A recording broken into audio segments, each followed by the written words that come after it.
Picture this. You're in a canoe, in the middle of the ocean. No shoreline in any direction, not even a smudge on the horizon. No compass, no map, no screen glowing in your hand to tell you which way is home. So, how do you know where you're going? This is the Pacific Ocean, around the year 1000, the largest ocean on Earth, dotted with islands so far apart that some voyages meant weeks without seeing land at all. The people who sailed it were called wayfinders, and they crossed thousands of miles in double-hulled canoes built from lashed wood and woven sails. No metal, no nails, no instruments at all.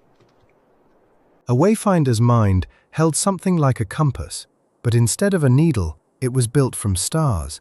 Nearly 200 of them, each one memorized for exactly where it rose and where it set. Even under thick cloud, the ocean itself kept talking.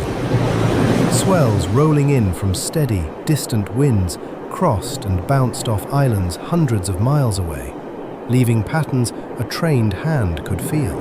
Navigators would lie low in the hull, feeling the rise and fall of the canoe through their own body, sensing a change in the rhythm of the waves before their eyes ever caught anything strange. Steady trade winds, blowing the same direction season after season, gave a navigator a kind of anchor point, something to check their course against, hour after hour.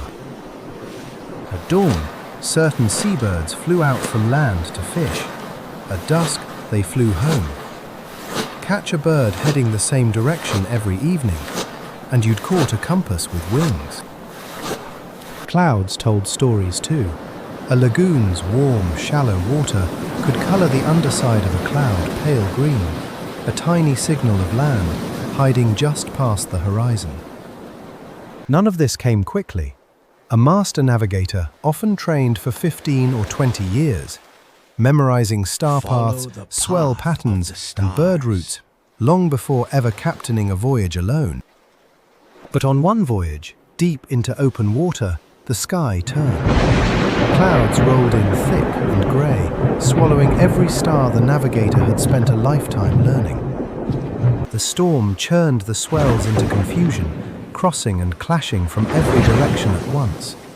The steady rhythm the navigator had trusted for weeks was gone. Below deck, the crew's water jars were emptying fast. Days of rationed food had worn everyone thin, and quiet worry passed between the rowers. Had they gone off course and didn't know it yet? The navigator didn't reach for anything that wasn't there. Instead, they lay back down in the hull, closed their eyes, and searched for the one rhythm the storm hadn't managed to erase completely. Deep beneath the hull, faint streaks of light flickered in the black water, a glow some wayfinders read as an echo of land, bending around islands still hundreds of miles away. Then, just past sunset, a single frigate bird cut low across the bow, flying straight and certain in one direction, exactly the way birds fly when they're heading home to roost. The navigator turned the canoe to follow it, trusting a bird's flight path over any storm-scrambled swell, and the crew, exhausted but hopeful, adjusted the sail without a word. By the next morning, the clouds had broken. Ahead, one cloud sat still in the sky longer than the wind should have allowed it to, the telltale sign of land holding it in place. By afternoon, a green ridge rose out of the water. After weeks of open ocean, the island wasn't found by luck. It was found by decades of memorized knowledge, trusted completely, even in the dark. 200 memorized stars, the feel of ocean swells through the hull, and one bird flying home at dusk. That's what carried a canoe of settlers safely to an island they had never once seen with their own eyes.